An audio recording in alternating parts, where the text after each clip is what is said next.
This dead period in NFL news, but we still got drafting to do. Myself and Erik Beimfohr, we're going to talk about what stance we want to take, what we want to do over the next 71 days until the NFL season starts. And of course, we'll get into a draft as well. Let's get into it.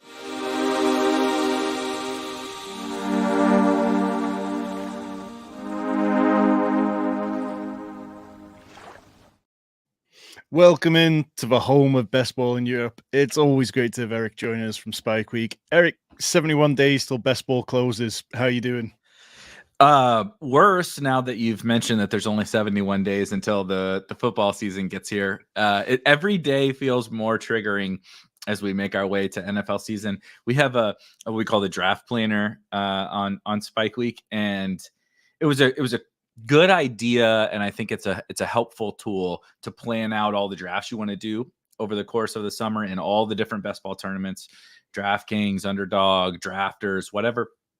But seeing how many you need to do per day is and like how much money that is and all those kinds of things is really like a triggering event. And so I appreciate you bringing up the fact that we only have 71 days and I have, hundreds and hundreds of drafts left to do. But I am excited. And we were joking quickly before we started that it is in a little bit of a dead period of, the NFL summer calendar. But I actually kind of find that to be a good time. Like I'm like studying my portfolio and I'm making sure that I'm like on the right track to where I want to be, because in just a few short weeks, it's going to be just kind of like sprint time. And I don't want to have to be doing too much adjusting other than for the news that we're getting. Yeah, definitely. And that's kind of a good place to start, really. Like, I know you've been tweeting a bit about some of your player combos that you've got, and you were talking about it on the slow draft episode that you put out yesterday. For me, when I dived into it recently, I was kind of shocked to see that through 30 drafts in the Millie Maker on DraftKings, I have 0 Breece Hall. And a lot of that comes down to like the randomness of where your picks are coming from and stuff. And I'm sure it'll even out. But for me, it was just straight away one of those like, I can't finish wherever I get to in this contest with less than 8% Breece Hall. It's just one of those that I have to address. Like, in terms of your portfolio, what were like the glaring things that you saw that you were like, I've just got to get more of this player or less of this player? Yeah, it's a great question, because I will say I'll cheat a little bit.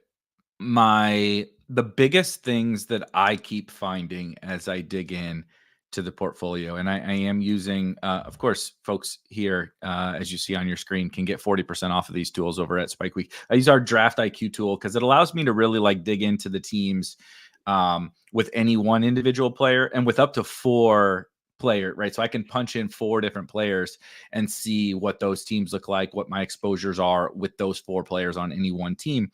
And the biggest thing for me has been the like combination. So not any one individual player. I feel like I'm doing a decent job of sticking to my plan around the individual player exposure. Where I start to run into trouble is not staying up to I tweeted about this morning that I don't have a ton of Amon-Ra St. Brown, at least not yet. I just have him behind Justin Jefferson, and some other people draft Amon-Ra before Jefferson, and so he's just a weird wide receiver that I'm going to get my shares of Amon-Ra, but I'm not going to have like a ton. So I got him this morning in a draft, and I was like, let's look and see what these Amon-Ra teams that I've drafted already look like. And it feels silly for someone who makes tools, that have to do with player combinations and such. But I had 4 Amon-Ra teams on Underdog up to this point today, and every single one of them, 100%,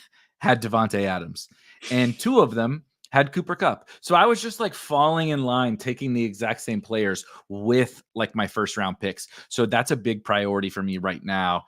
Is I feel confident in what I'm doing with some of the early round guys, but then I think I'm not diversifying around them enough. And so like there's no rhyme or reason why I should have Devontae Adams on every single one of my Amon-Ra teams, and I don't want that to be the case. And so those are kinds of those are small tweaks I'm trying to make right now. In terms of like roster construction? Like, do you see yourself doing a lot of different things over the next 10 weeks? Like, do you plan on being more fragile, less fragile as casual drafters come in, like less zero RB, more zero RB? Because for me, so far, I've been building a lot of what I'd call balanced teams, like on DraftKings, a lot of 3-6-8-3 teams or 2-6-9-3. And I haven't really leaned into many of those kind of more funky combinations that don't tend to pop up in the finals at a great rate, but are definitely still there. And it's, you give yourself a little more leverage if you're willing to build a bit more differently sometimes. So how are you kind of seeing that at this point? Something I'm trying to do a lot more right now is actually build more of those fragile teams, like you mentioned. I think as the summer goes on, like especially right now, before we really start to get like, we got some news, but like not much that was really impactful. Like T. Higgins signed the franchise tag, right? That was like to be expected. That was kind of a big nugget. Braylon Allen is the RB2 for the Jets. Like those are not like super substantial things. And so at this point, I think the player pool is much bigger. And I think we still don't know some things around a bunch of situations, certainly tons of backup running backs, but there's going to be movements and there's going to be camp hype and there's going to be preseason hype. There might be some injuries. And so I'm building a lot more around keeping it very tight at what we call the onesie positions at quarterback and at tight end. I'm drafting almost exclusively 2 quarterback, 2 tight end teams. And then I am willing to like dig a little deeper at running back and at wide receiver. I'm a well noted zero running back bro. DraftKings opens us up to some more kind of being a little bit more fluid with that idea. Underdog is painful. Every time you take a non-wide receiver in the first few rounds, it's very painful. DraftKings, not so much. But right now, I'm really trying to capitalize on some things where I'm willing to make bets on, like, let's say, backup running back type situations or ambiguous backfields. And just say, like, in a month, we could be thinking about these situations very, very differently.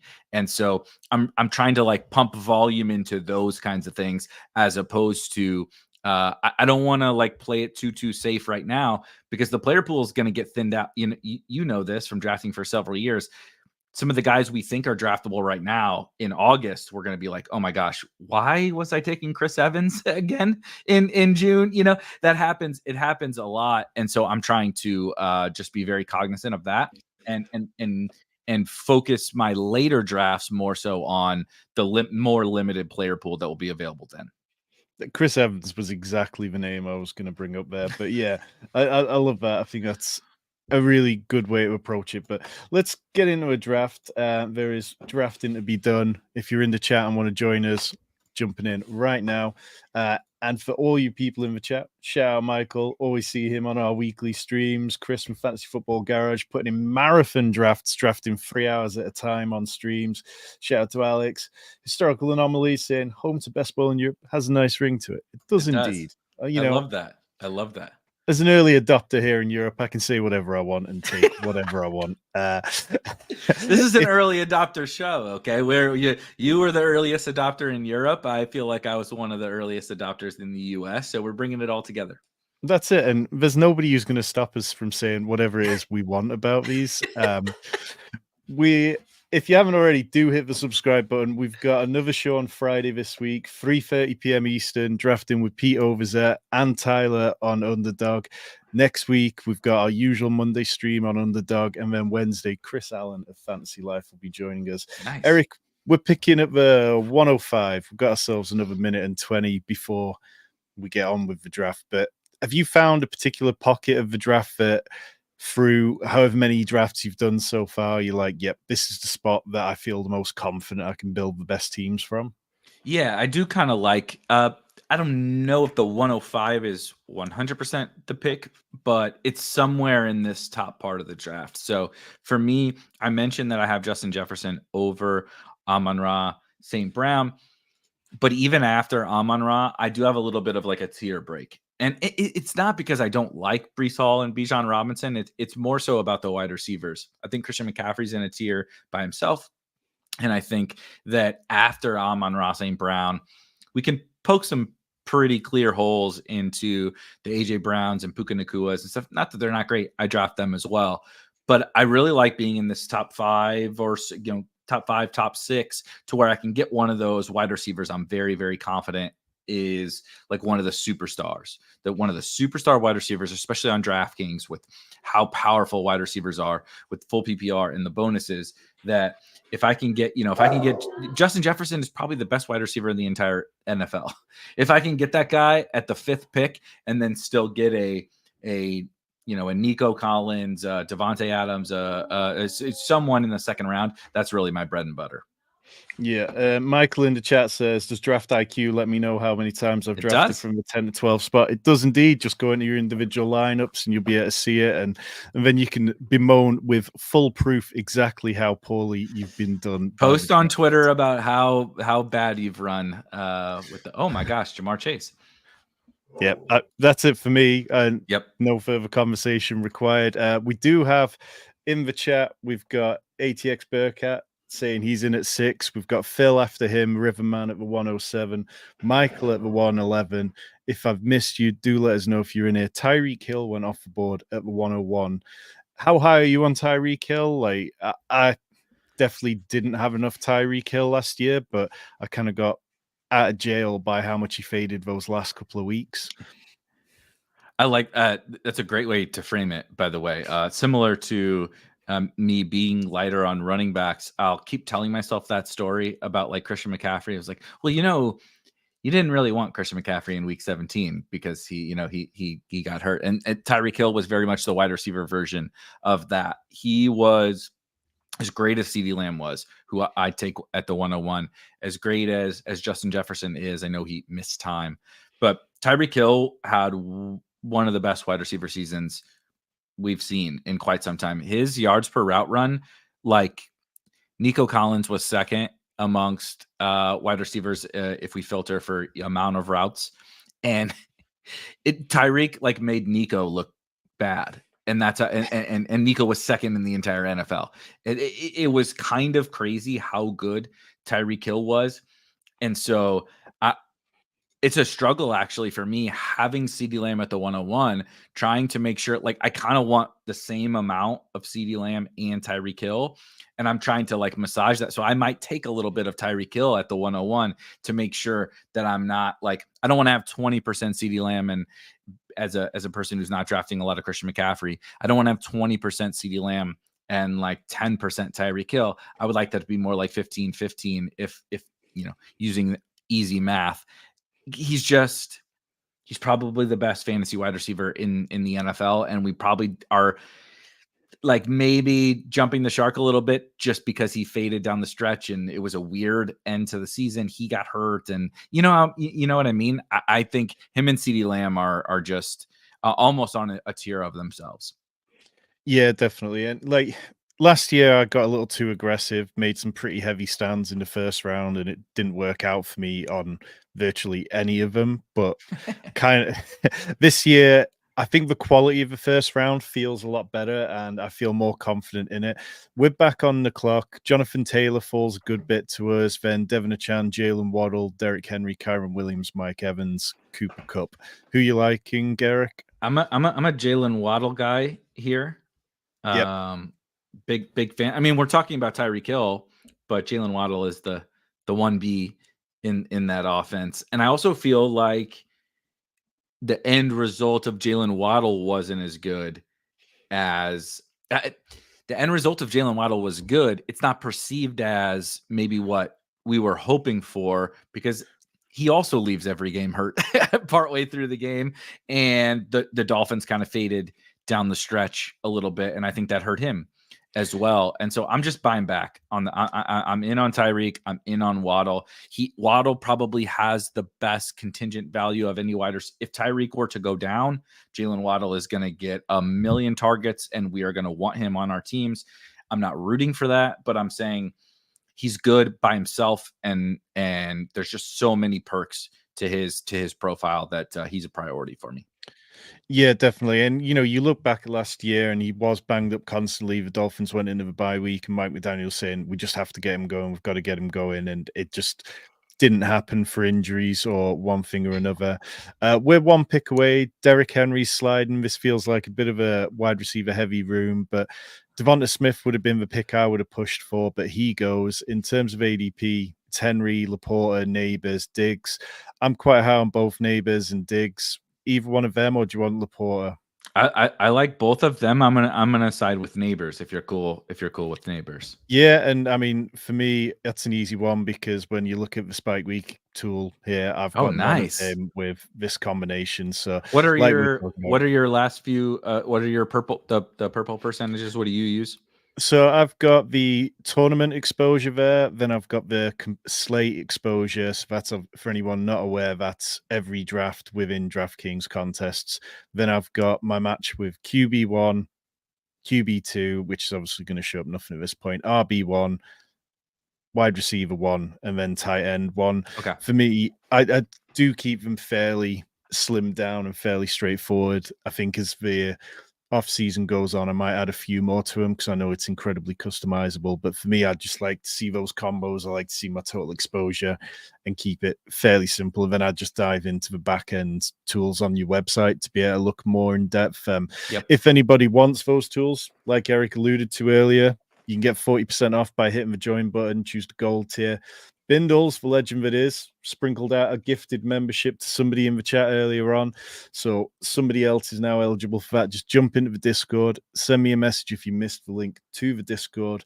Plenty of our YouTube members in here tonight. You get also access to all of Rich's Dynasty content, but I can't emphasize enough how much drafting with the overlay has changed things for me. I find I struggle to draft on mobile now. Erik, I know Yeah. you're in a lot of slow drafts. Are you just sitting down a Oh. few times a day so that you can do it at the computer? Or Yes, that's exactly what I'm doing. I try to do it in the morning, 3 times a day, in the morning, in the afternoon, and then before I go to bed. And I definitely try to. It has really been helpful for my sanity a little bit. I found, but also I feel like I'm drafting better teams. I was very anti slow draft. I'm willing to admit that I may have been wrong. I'm willing to admit that I'm giving in to the slow draft fever, but the overlays have really helped me, I think, make good decisions in my slow drafts. Like you said, I recorded a video and posted it yesterday, like walking through all of my slow draft decisions. And there's a couple times it's a 45-minute video throughout the course of that of me like literally making my picks in my slow drafts. At first, there was one where I was deciding between Brock Bowers and Jaden Daniels, and part of it was difficult because I really like both of those guys. But then, like the overlays were really helping like drive me into the right direction on making those picks. So I use very very similar settings to you. Like we have very very similar settings. I'm just trying to see what my combinations are. It really helps, I think, build your portfolio over the whole summer. yeah, so we're about to be back on the clock. Jamar Chase, Jalen Warren, Malik Neighbors, Travis Etienne at the Oof. top, falling past ADP, Lamar Jackson, Josh Jacobs, Patrick Mahomes. Just make sure that's ADP. T. Higgins, Dalton Kincaid. What you fancy doing? So do you want to try a Bengal stack or otherwise with T? Otherwise, Trey McBride. I'm into both of those. Let's take Trey McBride and then see if Yep. T. No, let's go T Higgins and then see if Trey McBride makes it back around. Yeah, I That like it. feels I like like a it. better way to do it.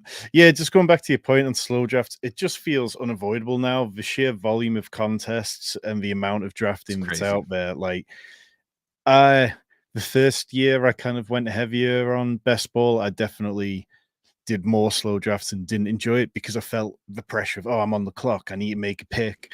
And now it's like, no, I'm going to sit down 4, 5 times a day. I'm always at my desk anyway. So, and then I'll make the picks when I'm ready to and make sure that I'm happy with them. Because I just find slow drafts in general, it's so easy, so much easier to become complacent with them and make picks that don't make sense or stuff. Because it's like, particularly, I'm in 65 drafters slow drafts at the minute, and I wake up to be on the clock in about a third of them quite often, Yep. being over Yep. here. I And feel that. Yes.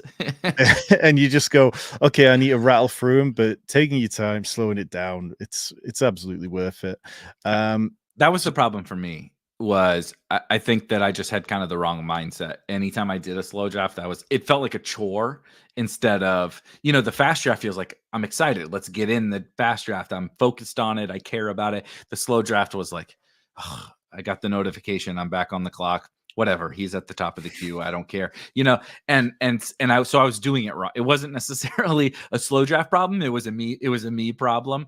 And honing in on my process around it, I think, is going to allow me to get, like you said, the volume in, and draft some of these tournaments that I probably wouldn't have drafted if I wasn't doing the slow draft. yeah, so Trey McBride goes in terms of ADP. We're one pick away. Mahomes, Kincaid, James Cook, Marquise Brown, Mark Andrews, Rashad White, CJ Stroud, Joe Mixon. I'm kind of quite open here. I mean, I've got plenty of Mark Andrews already, but I don't mind him. Hollywood's been rising up. Any strong leans for you, Eric? So I would take Mark Andrews, but I see that you have 0 Dalton Kincaid. My preference is Andrews, but I'll let you. I would like the elite tight end, but I'll let you make that tiebreaker if you prefer to break the seal on Kincaid. Yeah, so for me, it's not really that I'm overly down on Kincaid. I can't take him ahead of Andrews, and Right. part of that is maybe because I'm a biased Ravens fan, but also I think for all the reasons that people throw negatives against Mark Andrews, he's got Isaiah Likely who's going to compete with Zay Flowers, could take a step.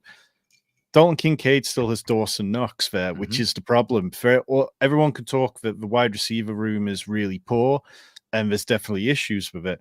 But if Dawson Knox isn't on the field in red zone opportunities if Dawson Knox is on the field in red zone opportunities ahead of Dalton Kincaid or on obvious tight end plays, then it's just going to really hurt him still. And I like him. I've taken him more often. I've done a decent amount of the FFPC Superflex contests, and over there where tight end's getting pushed a bit further down, but it's still valuable because of the tight end premium. I found it an easier click there. So even though I'm light on him in this contest, I'm still across drafters and FFPC doing okay. But yeah, I will definitely have more of him by the time things end. Are you high on Dalton Kincaid, or where does he kind of sit for you as a priority among the elite tight ends? Yeah, not a big priority. I need him to fall a little bit more. I'm with you. Yeah, that was an excellent comment. I I think it's an okay bet to make with Kincaid. I think the problem is we're projecting a lot of growth into what we've seen from Kincaid at this price, and that's okay. I'm willing to project some growth and take guys at a higher price maybe than they have performed before. I've spoken as someone who's drafted Kyle Pitts for the last several years. I'm well aware of how that works. But the alternative options are, like you said, Mark Andrews, who is a proven superstar NFL receiving tight end. Like I know what I'm getting, assuming health, from Mark Andrews. Trey McBride was way better, like significantly better than Dalton Kincaid last year. Travis Kelsey is Travis Kelsey. Sam Laporta was obviously significantly better than Dalton Kincaid, and I can get Kyle Pitts a little bit cheaper. Who is like, if I'm betting on someone to get better, I can also get Pitts a little bit cheaper. And then, right, then there's Kittle and there's Ingram and there's Bowers. And he's just tough to click at his price given the elite tight end landscape. So I'm very, very in on elite tight end. I take tons of elite tight ends. I take a ton of teams with 2 elite tight ends, even. And he's the one I'm not ignoring, but he's the least, like, if I have a totem pole of all my elite tight ends, he's at the bottom. Andrews is probably at the top. Yeah, and for me, it's also like I'm taking lots of Trey McBride. I'm doing a lot of drafts with Colm Kelly from Rotoviz at the minute, and he's very, very strongly in on Trey McBride. So for me, Trey McBride and Mark Andrews in that area, or Kyle Pitts at a slight discount. It's just George Kittle. yeah, Yeah. exactly. They're just slightly easier clicks, but Also, it probably comes back to the fact that I'm not drafting a huge amount of Josh Allen, because when you look Right. past him at Jalen Hurts, who I've been drafting a lot of on drafters in particular, he just seems to fall to me there, drafting plenty of Lamar Jackson. And then Patrick Mahomes has been really easy to stack over the last few weeks. So maybe it'll balance out. Maybe things will fall slightly different. But for now, I feel quite okay about it. We're one pick away from being up. We've got our two Bengals and Jamar Chase, T. Higgins, Jalen Waddle, Malik Neighbors, and Mark Andrews.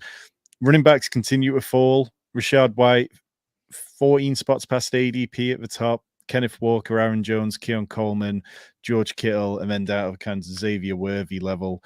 Anyone you want to pull up from the wide receivers, or Worthy would be the highest guy in my rankings at this spot. I like drafting the falling fastest man on the planet who plays with Patrick Mahomes. That feels pretty good. I get all the concerns with him, but we have what is he, our fifth wide receiver? Yeah, I'm pretty comfortable with him as a wide receiver 5. And someone might say, how could you pass on Rashad White there? I think Rashad White is already a little overpriced, so the fall is nice, but it's not like to the point where I still think he's a screaming value. And we're clearly in a Tom room that is drafting a bunch of wide receivers, and I just want to keep my options open for what I expect to be a ton of falling running back value. Right? If Rashad White and Aaron Jones and all these guys are available here, it's probably going to continue throughout the course of the draft. So that flexibility is important. that was exactly the point I was going to make. It's like, rather than panicking and going, "Oh man, I've got to take these running backs because they keep falling," saying, "Okay, well, we can sit back and expect more guys to fall to us." Should we take Joe Burrow here slightly ahead of ADP and just make sure we get that stack? I'm good with Burrow. Yep. Yeah, I just think, this room doesn't look too crazy in terms of a DraftKings room, but we've already seen Anthony Richardson go a little bit earlier than he maybe does sometimes. We're seeing Dak Prescott and Kyler Murray both go off the board, and Kyler Murray could have been somebody that, if we'd had Trey McBride, would have been looking towards. But when you've got Jamar Chase and T. Higgins, it just feels too good to take. We've got Michael in the chat saying, I found it so hard to dislodge my brain from last year. Really need to start taking more Mahomes. Yeah, I mean, Mahomes for me, when drafts opened, it was like, you didn't really know how things are going to play out and stuff. But between Xavier Worthy, between Hollywood Brown having all these impressive reports out of OTAs, and I know all the downsides with Hollywood Brown, but then you throw in Rashee Rice, who by the time the fantasy playoffs come around should be out there consistently, and Travis Kelce should be peaking at that time. I think it's just hard to imagine Mahomes doesn't go nuclear again this year, and I'd take Mahomes ahead of CJ Stroud. Definitely. I'm totally on board with that. I like CJ Stroud. It's not a knock on him. It's just CJ Stroud was excellent for a rookie quarterback last year. Excellent. Maybe one of the best rookie quarterback seasons we've ever seen. He wasn't from a over, like, we don't get extra points because you're young. In best ball, Patrick Mahomes is arguably the greatest quarterback of all time. He's en route to chasing down Tom Brady from a Super Bowl perspective or whatever.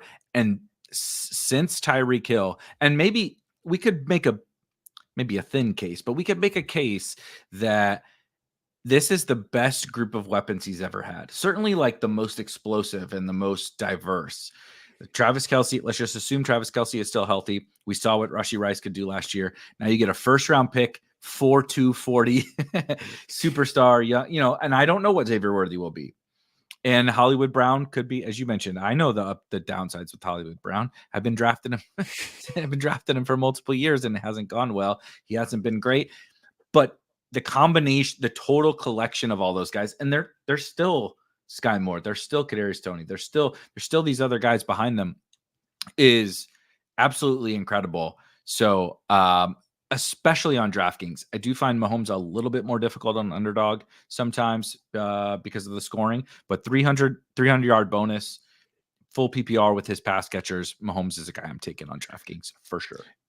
Yep. So we're one pick away. We've obviously got a quarterback in Joe Burrow now, in terms of the guys at the top, it's just all running backs. We've got DeAndre Swift, James Conner, Raheem Mostert, Zach Moss, Najee Harris, who I have been trying to mix in a little bit more recently, Tony Pollard, and then Brock Bowers. What stands out to you? I'm kind of James Conner, Raheem Mostert over Swift and Zach Moss, but I don't mind whatever you want to go with here, Eric. What do you think about Njoku to go with? You see on your screen there, all that green lighting up on David Njoku. A, you don't have any of him, but B, he plays the Dolphins in Week 17, which we have Jalen Waddle.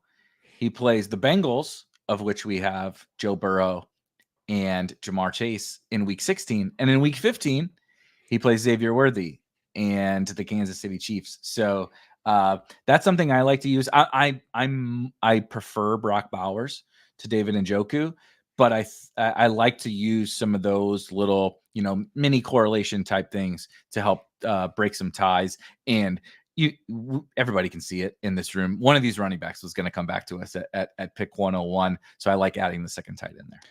Yeah, I mean, we're talking about DeAndre Swift, 21 picks past ADP, Najee Harris, 10 picks. Like, this is very much a wide receiver heavy room.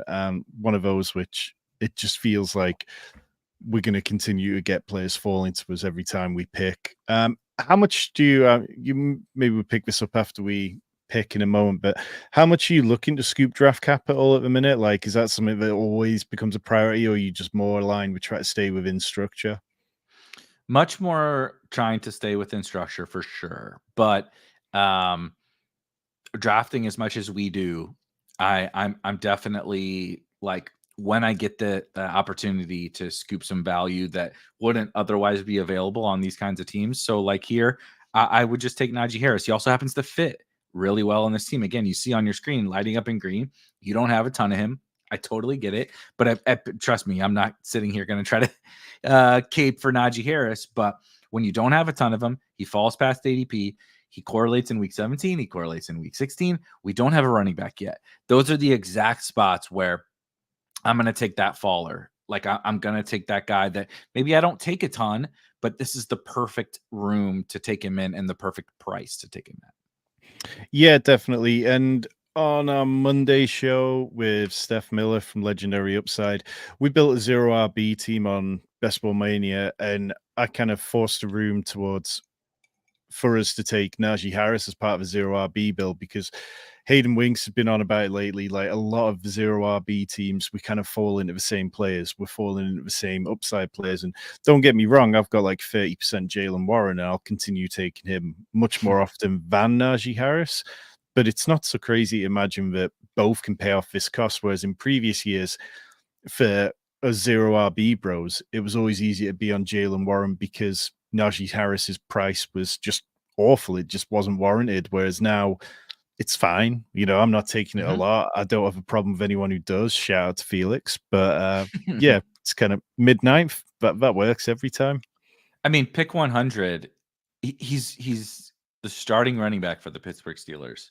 He's been going in the second. Now, the second and third round prices and fourth round, they were bad. But the new price is I think he's too cheap. Like, I think the pick we just got Najee Harris at is way too cheap for what he is. And it's okay to say I don't love Najee as the player and I like Jalen Warren more. It's still fine. So there's two backfields where I feel this. I prefer Chase Brown as like a bet over Zach Moss, like just at a macro level. Like, all of my biases and my beliefs side more with Chase Brown than they do with Zach Moss. But when you put Zach Moss and Chase Brown at very similar prices, and you put Najee Harris and Jalen Warren at very similar prices, they can both be good picks.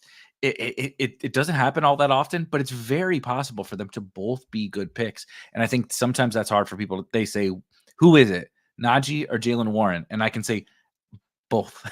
Like, I like both. It can be both. It's rare, but it absolutely can be both. Yeah, definitely. And, there's been examples of it over the years where players do pay off like that. And normally, good draft strategy kind of says a lot of the time that if you just pick the cheaper, it's going to work out well for you. But in this case, getting Najee cheaper kind of works. So we do see a Yeah. few running backs go off the board who would have been players would have banged the table for Tajee Spears, Devin Singletary, Brian Robinson, and then Jerome Ford going off. We could take Tua and be done at quarterback here. We could push him around the corner, Pat, or the team at the one spot does have Tyreek Hill, or do you want to go with Chase Brown and build that Bengals stack a bit more? I would take Chase Brown here for sure. So let's see where the team out of the one spot does have Anthony Richardson and Jaden Daniels. So it'd be a little surprising if they took Tua as well. But on DraftKings, anything can happen. So that is a fact. I got a different running back I might float you if we don't if say a Tua doesn't come back. Well, I mean, I might pound the table even. I'm completely fine with that because once we get past the Tyreek Hill drafter, you know, even if it's not the smartest room in some regards, like some areas where team players are taking QBs unstacked, we just keep seeing quarterbacks falling at the minute. You know, if it's not Joe Burrow, it's Tua. If it's not Tua, it's like I've seen Jordan Love even falling sometimes. Yep. So I'm Dak completely falls fine a with lot. CJ Stroud falls a lot. You know, if you don't have the drafters, and does he doesn't have, what a interesting. No. He doesn't have anybody with Kyler either. No. Yep. So shout out to the Hog. Shout out to the Hog fan. I have. Let me see here. What ADP? And so I know this is a reach, but I'm obsessed with Kendre Miller, and I kind of want to. We only do a few shows a year. Let's go get one of my guys here. We need a running back anyway. I see you've been drafting him as well, so I don't think I have to convince you too hard to draft Kendre. But my goal as of right now is to make Kendre my highest owned running back. I'm well on the way to doing that, but I just think he's massively underpriced. I think he has all the makings of the kind of double-digit round running back that you're looking for. Talent, draft capital. Just last year was a weird injury-riddled redshirt season, but he's also in this weird Saints situation, right? Where they signed Jamal Williams and Alvin Kamara is like kind of back, but holding out and getting older. And we're not all that excited about the Saints, but he has the profile of like this guy that could just take the whole thing over.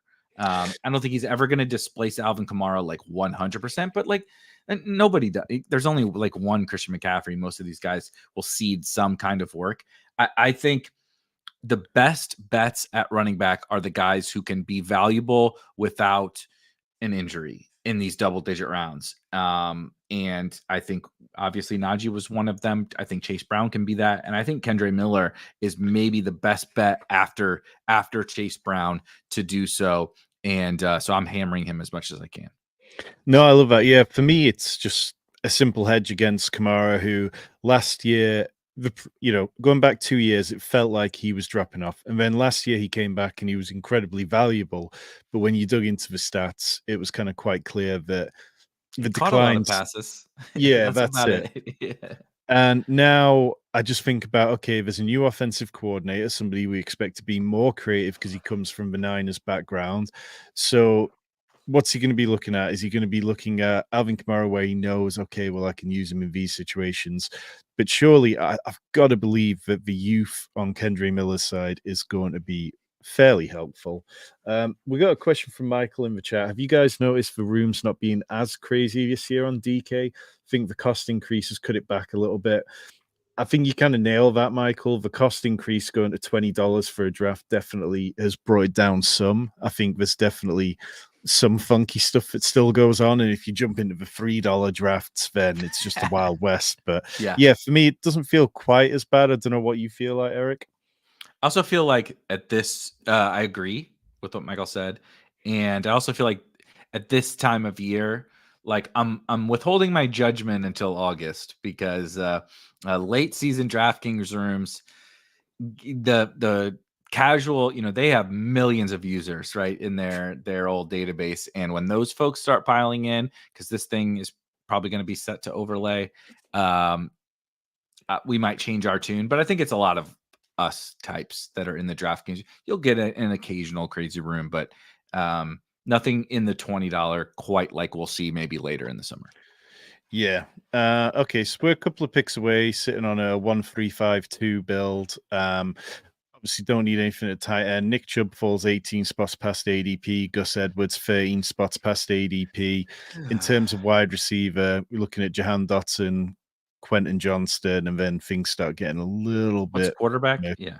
Justin Herbert, Kirk Cousins, Matthew Stafford, Deshaun Watson. So, and what's tight end? I don't think tight end matters, but yeah. Okay. yeah. Can you do running back again? I would probably vote for what pick are we? 140. I would probably vote for Ty Chandler here. Yeah, Ty Chandler's somebody that I started the offseason very high on and then kind of eased back a little bit just because it felt like Josh Jacobs might have enough momentum, but then everything that you kind of heard from Matt LaFleur, it was like, no.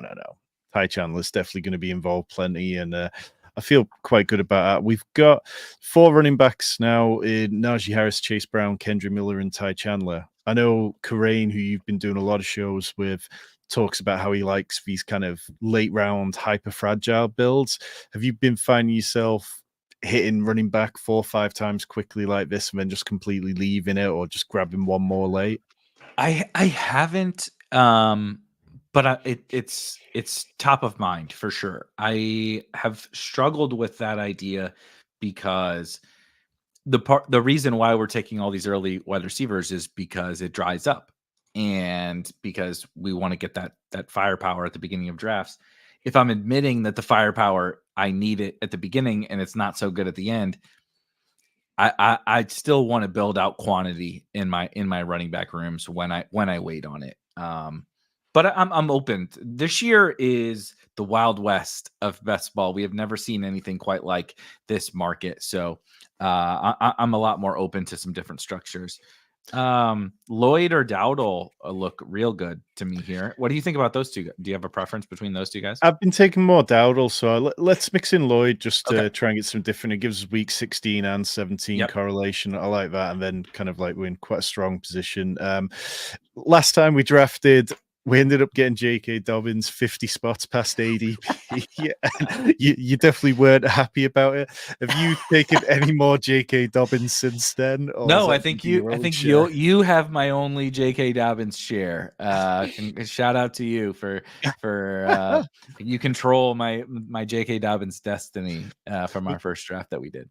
Well, the thing with Jake, like the only time I take J.K. Dobbins is when he falls more than 30 picks past ADP, which he just seems to do. And he will. Yep.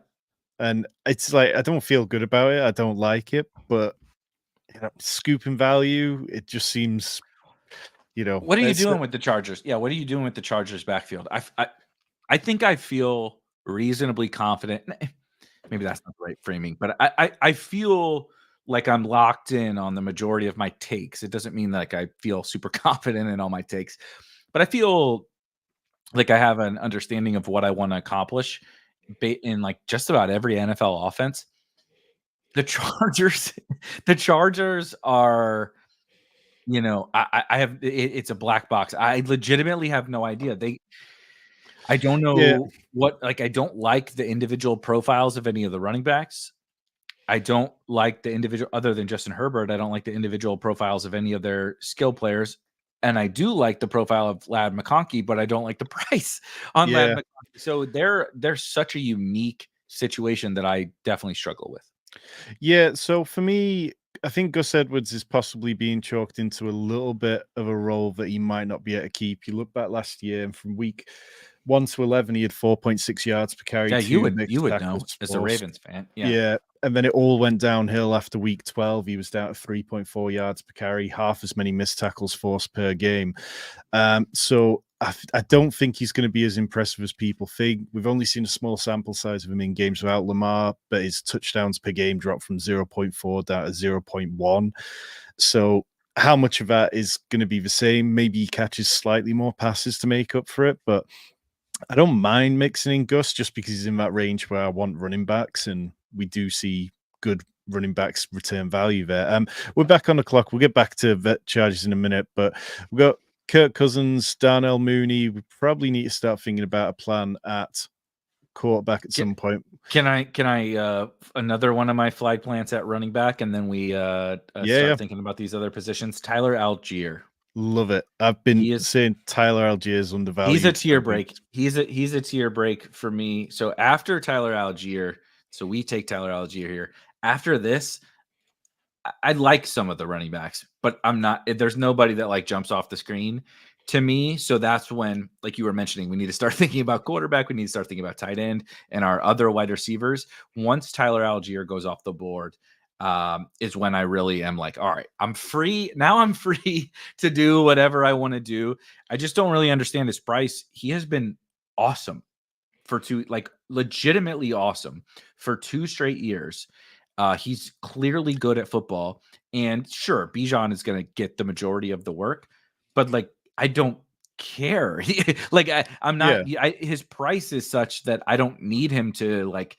I'm not counting on his score, but I get the upside if he could help even when Bijan's help. Like, he could score some touchdowns. He's not going to not ever touch the field, and if Bijan goes down, he's like a second round pick. He's the best backup running back in the league at the minute, I think, and it's not even close. You know, his yards per route run was really good last year.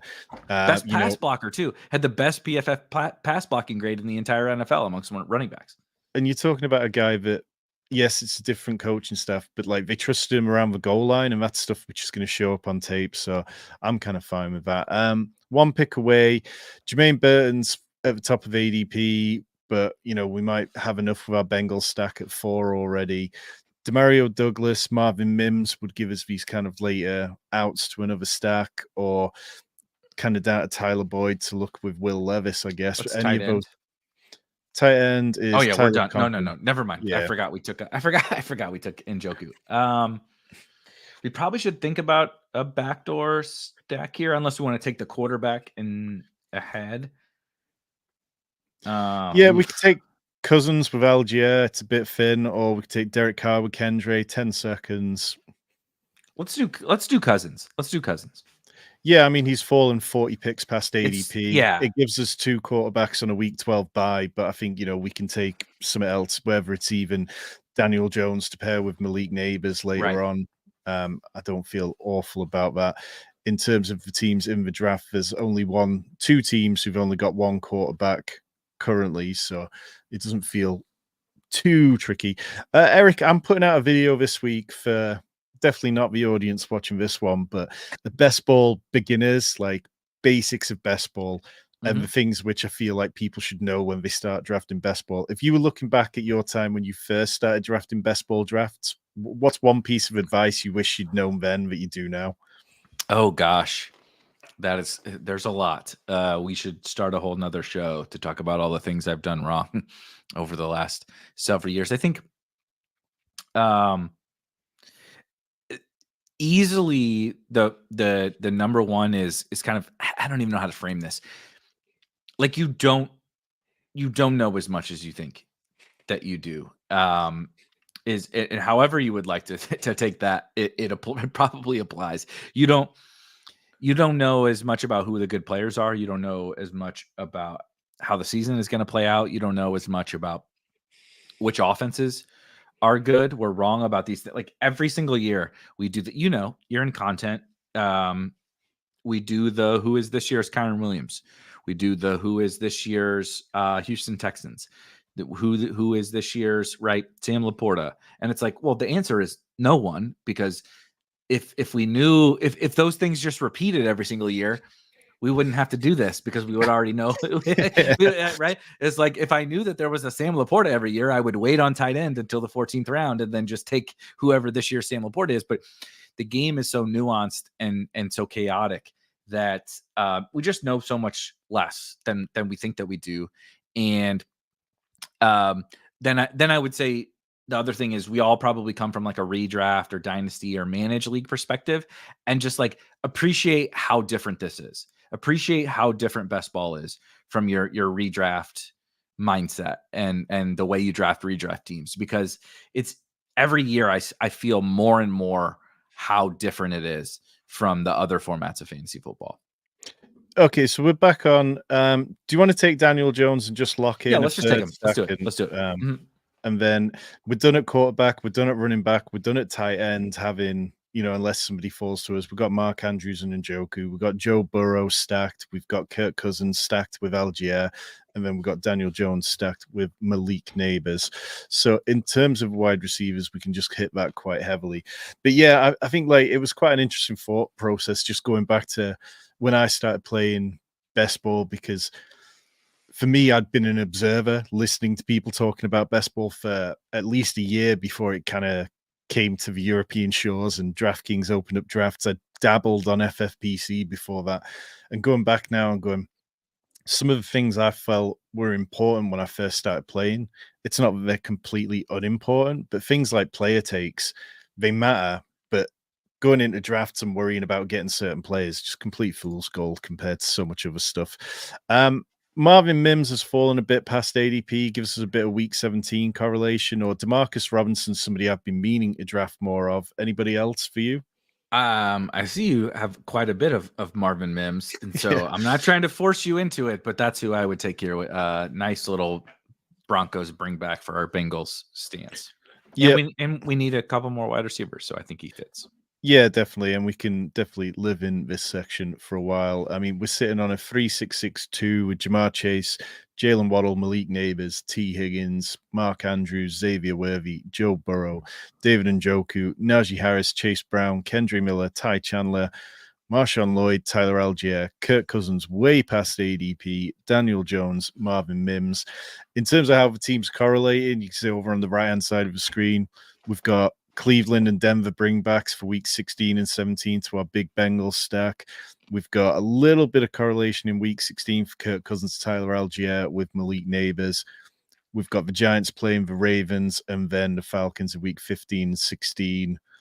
Miami playing Cleveland in week 17, and just go down. We've got loads of correlation here, and this is the way I try to build teams. We're not reaching for anything. We're not prioritizing week 17 above all else. But maybe if I wasn't aware of week 17 stuff, I might have gone away from Marvin Mims there to a different wide receiver. But on the whole, once you get to this point in the draft, it's much of a muchness unless you hit on a Puka Nakua, so it feels fine.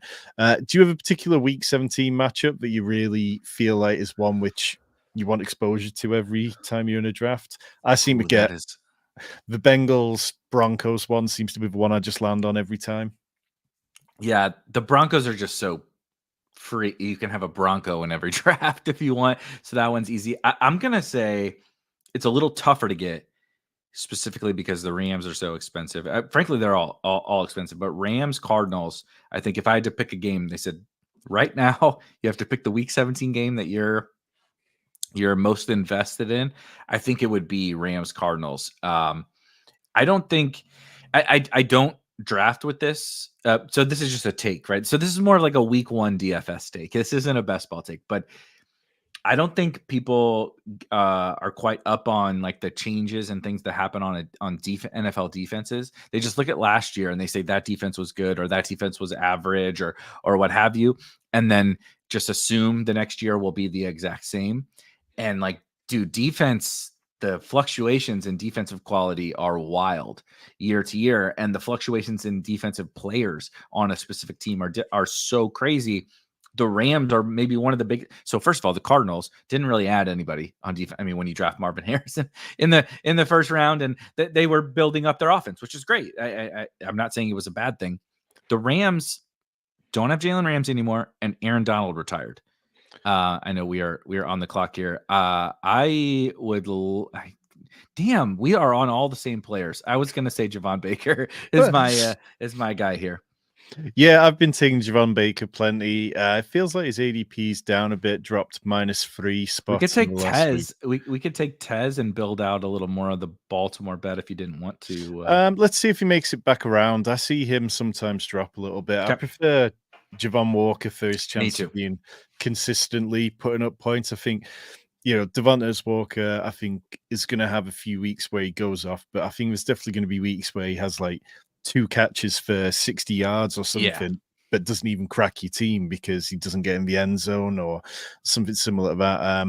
But yeah, I like him. Another player in this range that I've been taking a bit of is Josh Reynolds for that Cincinnati Denver Okay. bring back. I quite like him. I think he's a little bit undervalued. You look back at what he's done over the last few years, you know, multiple games where he's finished as a top 12 wide receiver. I don't think he's going to break out. But when you look at the Broncos and you go, okay, Marvin Mims could be nothing. Troy Franklin could be very little.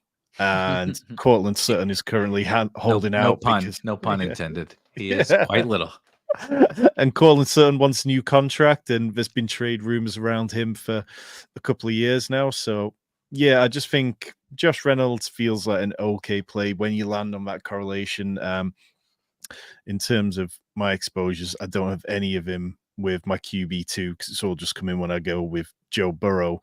You can see my QB1 exposure with Josh Reynolds is 67%. So, but yeah, other guys, Kendrick Bourne, I quite like. I think, yes, he's coming back from the ACL injury, but he was pretty good. And normally I take him if I'm only taking a team where I've got Drake May or if I've only got none of the other Patriots players because I want to use it as leverage against the rookies. Are you taking any Chase Claypool? No, I'm not interested in Chase Claypool. I do want to float somebody here that I don't take a ton, and neither do you. But we don't have Kirk Cousins stacked with anybody, and there is an Atlanta wide receiver available to us here, and that's Rondale Moore. Look, you're not going to get me to sit here and wax poetic about Rondale Moore, but he is a slot receiver, which I think is more fitting on DraftKings. We don't have any correlation other than Tyler Algier with Kirk Cousins. I think if Kirk Cousins succeeds, Rondale on DraftKings full point PPR could be a totally reasonable pick. And like maybe it was the Cardinals situation that was partially holding him back. I think he has a clear path to being their starting slot receiver. And we can't simultaneously say Kirk Cousins is going to make Drake London a first round pick, and Kirk Cousins is going to make Bijan Robinson awesome, and Kirk Cousins is going to make Kyle Pitts finally, for the first time in 4 years, be good for fantasy, and then say, yeah, but Rondale, but like we can't spend a 20th round pick on Rondale Moore. That's useless. So I'm not taking much of like the Darnell Mooney and Rondale Moore thing, but I'm not taking zero. And I think this is a team where when Kirk Cousins falls, what did he 3.5 rounds past ADP? I think our last wide receiver, Rondale Moore, is totally fine. Yeah, and it's just one like maybe I'm remembering this wrong, but I feel like the Falcons they wanted Rondale Moore in that trade when they sent Desmond Ridder to them. So there's got to be a little bit in that. Only picks, right? They could have just only gone picks. Well, I do think that that's interesting when a team makes a trade and they in the NFL, it's not a lot of player for player trades, right? This isn't the NBA. It's usually a player for pick. One team wants picks, the other team wants that player. So when there's some form of player coming back, I do find that to be like, I just store it in the back of my head. I'm not like prioritizing it, but I think it's interesting. And when you look at the coaching staff, it's coaching staff who came from the Rams who saw plenty of, Rondale Moore when he was with the Cardinals. So that's true. That's just another little bit where you go, okay, well, it feels worth remembering. So we're sat on a 3-6-8-2, two elite tight ends, well, one elite tight end and then one David Njoku, Joe Burrow, Kirk Cousins, Daniel Jones. Are you looking at the onesie position or another running back or another wide receiver? This would be a running back for me. I think did Estime just go? I think Estime fits. Is Evan Hull available? He also fits this team. Either of those guys fit. Evan Hull still there and gives that correlation as well. I think I would take Evan Hull. I understand that we don't really know 100% what the backup situation is in Indy, but especially on DraftKings, Trey Sermon is not a pass catching back. Evan Hull is a pass catching back, like 100%. And so I would, if I'm taking the late round Colts guy, I want to take the guy with the full workhorse profile and the pass catching chops, and that's Evan Hull for me. And he happens to fit really perfectly on this team with Daniel Jones and Malik Neighbors. No, I like that. I think it's a fun team. So we finished with 3-7-8-2, drafting out 105.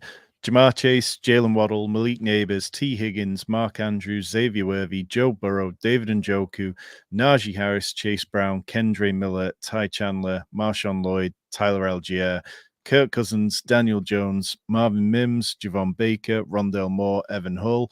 So we have Joe Burrow stacked with 3 Bengals, Kirk Cousins stacked with 2 Falcons, and Daniel Jones stacked with Malik Neighbors, which is about as deep as you possibly need to get into that offense. Nobody else kind of like more than one-offs, which quite often I find I end up with a lot of doubles from teams. But when you go through this, you can see here on the screen the amount of teams lit up green because we've got correlations.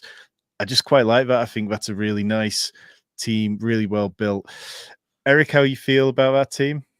I love this team. I'm gonna Venmo Tom or PayPal Tom $10 after this is over, so I can make sure to get my 50% of this team. But this is obviously I'm the guest on your show, so it's going to be a team similar to how I would draft. But this team kind of epitomizes the types of teams I like best. It doesn't mean that early running backs can't win. It doesn't mean that any of these other early running backs are bad picks, because I don't think that they are. But I think if you were to put together like what the kind of general rough structure of my favorite teams are, it's 100% this. I mean, you can wait until, what did we wait, the ninth, 10th round, 9th round for our first running back, and you get the starting running back on the Steelers and my favorite running back on the Bengals and my favorite running back like overall, Kendre, who was the 3rd round pick and is going to play on the Saints. Ty Chandler is going to play on the Vikings. Marshawn Lloyd was a 3rd round pick. Like the things that you can do with late round running back are so powerful that I love being able to build a team out like this. And then, like you said, just go walking down all those correlations. Your whole screen is lighting up green. Every playoff week, we got different guys playing against each other. It's perfect. That's exactly how I like to build my teams. Yeah, so we're just going to touch on a couple of other teams within here, but the team next to us, the 104, about round 15 or so. I did not see Puka. Wow, interesting. Yeah, 3-3-12-2, which is not a build I've seen so far this year. The running backs, Aaron Jones, James Conner, Austin Eckler, that build might have been viable a couple of years ago. That's a 2018 hyper fragile. Yeah, it looks good. Yeah. But I mean, when you've gone Puka Nacua, Cooper Kupp, Devonta Smith out of your first 3 picks, I'm not sure I ever would have got to the point of going, what I need here is Chase Claypool and Zay Jones and Odell What an Beckham. interesting team. Wow. Yeah. Yeah. I mean, it's I'm kind of, he's got Bo Nix stacked in the 20th round with Cortland Sutton in the 10th. Baker Mayfield unstacked, but fine. Did Stafford get sniped or something? I guess. Like, why? So it took Hunter Henry over Matthew Stafford, it looks like, and took Puka and Kupp in the first 2 rounds. Just God bless DraftKings. No offense to Riley. I'm sorry. I'm not trying to hate, but I'm just always so enamored with the unique builds that I see from some of these different people, especially on DraftKings. And I'm not even saying that this is like inherently bad. I don't think it's how I'm not going to have any teams like this, but it's interesting to see how other people could possibly land on these super different teams. Yeah, and like it's one of the things when I've dug into the data about what teams made the finals and what sort of builds were in there, you kind of see some really unusual ones. Last year there was a team that went 2-4-12-2. There were teams that went 3-4-10-3, 2-5-11-2. There was a team that went all the way to the final last year with 1 quarterback and 1 tight end, which has been a hot topic lately. It didn't do very well when it got to the finals, but I mean, these DraftKings finals, they're massive. Last year's was 1,400 people. This year's about 1,021 or something. So doing these different things, I'm more open to it here than I am on the smaller finals. Like, when you're talking about only taking on 100 people or less, or even 500 people, it's a bit different to this. But in terms of the rest of the room, nice team for Michael out of a 111 with Garrett Wilson, Drake London.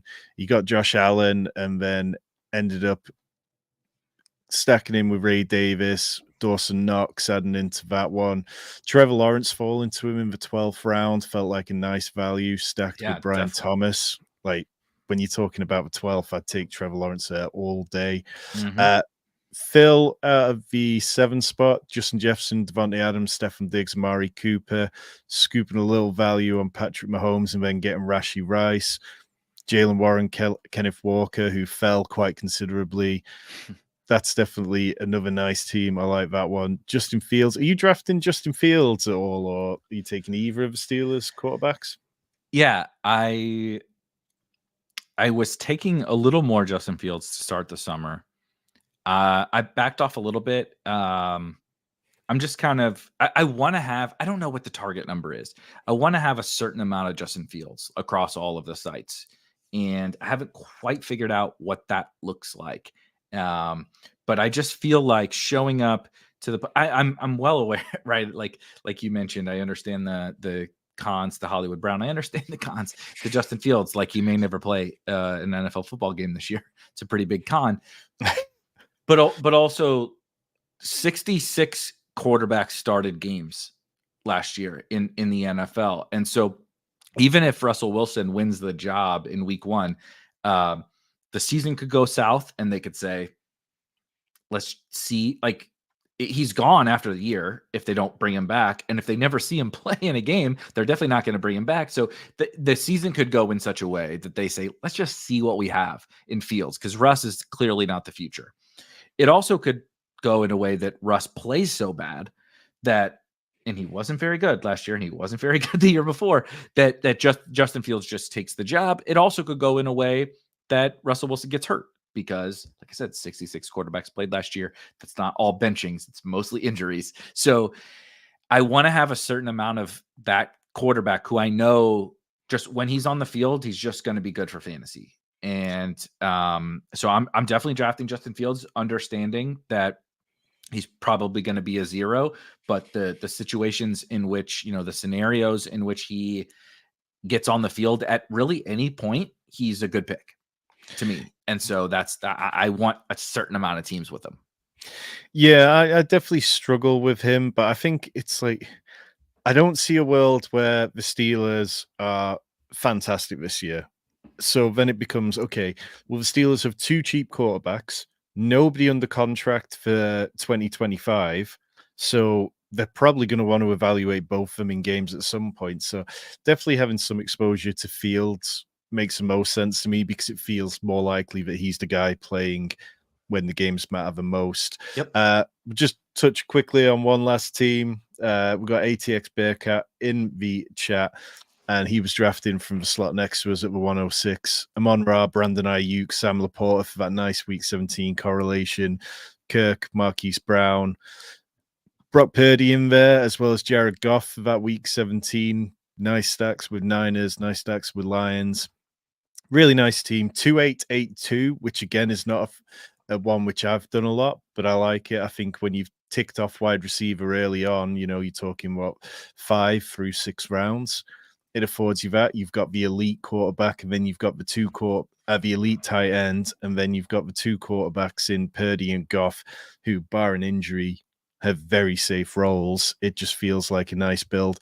Maybe I would have pushed an extra tight end in there ahead of the 8th running back. But, by the time you get down to this stage, you're saying, okay, there's been a run on tight ends. And do you really want to be looking at guys like Hayden Hurst or try to figure out which Giants tight end is going to get anywhere? I mean, Theo Johnson went in the 17th round in this one. So Brevin Jordan in the 18th in the 18th round. It was a tough tight end room. I will float one late round tight end.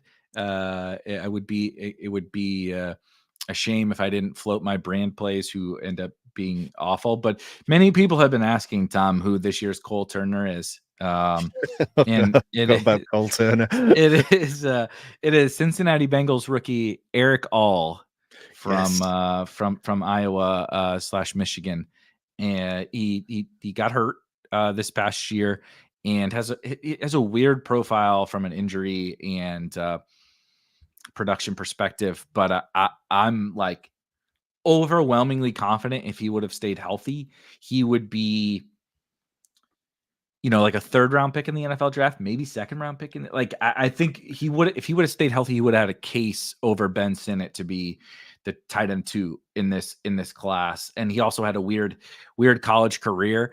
The only thing blocking him from being now, I don't think he's going to like take the first snap at tight end for the Bengals this year. So it's a last round pick that I'd be smart about. But Mike Gesicki is like not really a tight end. like Mike Gesicki himself told us he wasn't a tight end because he petitioned to the NFL when he was trying to get his franchise tag that he should be classified as a wide receiver. He can't block. I think, over the course of the season, as Eric All gets healthy, he could just become the every down tight end for the Cincinnati Bengals, which we've been chasing that. We've been chasing that guy for how, Irv Smith and, all these guys. We've been chasing those guys. And I think there might actually be a talented young guy who could be that. It's just, we don't know what to do with him. And he spells his name like a dum-dum. So, but if you want a 20th round dart throw at tight end, especially on your Bengals teams, I like him. No, I like that. And he was a name that when I was looking at my stuff on Draft IQ, I was like, you know what? Eric Hall, I drafted loads of him in the 4th round of dynasty drafts this year. I picked him up dead cheap as, just betting on the whole Iowa stuff. So very much in on that. Phil saying felt fields worth risking a Mahomes team who will be relying on. Yep, love that. I think, you're looking for somebody who could outscore Mahomes. He's got it. ATX saying, is Mayer worth drafting it all on DK? I don't mind it. There's definitely been a couple of teams where I've thrown him in there. I mean, you can't forget that he was somebody that not even a year ago, people were excited about and felt like he could have a good chance. He was crushed by a bad coaching staff and poor quarterback play, and I'm not expecting things to be incredible this year, but it could definitely be an improvement. And ATX, truly appreciate that and you checking us out tonight. Are you drafting Mayer at all, Eric, before we get out of here? Yeah, a little sprinkle. I think if we're drafting Dawson Knox and Brevin Jordan and Theo Johnson, Michael Mayer was – we could make a case that he was the best tight end prospect, even over Laporta and even over Kincaid last year. Maybe not athletically, but his production at Notre Dame was as good as it gets. And it did not work out very well last year, but welcome to being a rookie tight end on a Josh McDaniels team with Aiden O'Connell as your quarterback. Like sometimes that's how it goes. I don't think he's lost his talent. I understand they drafted Brock Bowers, but in the last round, I'd be willing to bet on that talent profile on teams that need a 3rd tight end or just sometimes you need to shoot the moon, like that's one of the beauties of best ball is sometimes you get to that last round and you're like, who's your favorite 20th round pick? And it's going to be different based upon the first 19 guys you took. And sometimes you're going to get to that spot and you're like, this didn't go well. This draft didn't go how I thought it was going to go. And my tight end 1 is Isaiah Likely and my tight end 2 is Theo Johnson. And you're like, we got to shoot the moon. How do I win the tournament? I might need to just take a home run swing. I probably donated this $20, but I would rather swing for the fences than, feel more cozy with a late round on Mike Gesicki or something like that. Yeah. So Eric, tell people what you got going on at Spikeweek this week. I know you guys are pumping out content left, right, and center, and I'm definitely a fan. Yeah, I appreciate that. Literally just right before this show, put out the latest episode of Legendary Sickos, which if you're not familiar, is a show I do every single week with Pat Carrain of Legendary Upside, winner of Best Ball Mania 3, 4, whatever. I can't keep track anymore how many Best Ball Manias we've had. But we brought on Mike Leone from Establish the Run, and we did a really, really fun episode recorded this morning because it just went live on the Spikeweek YouTube, where it's called the Aren't You Worried episode. And we went through the idea of how worried we are about everything and the fact that, everybody constantly asks when we have an opinion on something, well, aren't you worried about this? And the answer is always yes. The answer is like, I don't draft much of the early running backs. Aren't you worried that they're gonna, have a big week 17 and you're gonna lose? Yes, I'm very much worried. I'm very much worried about that. But we talked about a ton of different subjects in terms of, things we're worried about, things we're maybe not so worried about, things we're, drafting, but we're still, I'm drafting, CeeDee Lamb, but I'm worried the Cowboys offense might take a step back. All of those different things. We talked about that. And then tonight, if anybody's free, join the Spike Week Discord. In 45 minutes, we do what we call a lab, which is just a fun little Zoom hangout for a bunch of us. And we talk some best ball strategy. It's totally free in the Spike Week Discord. Yeah, definitely endorse that. Big fan of Spike Week Discord. I spend a lot of time just observing in there more than chatting a lot of the time, but big fan of what you guys are doing over there and the team that you've built. We will be back on Friday, 3:30 p.m. Eastern, 8:30 p.m. here in the UK with Pete Overzet and, of course, Tyler joining us. We'll be drafting on Underdog.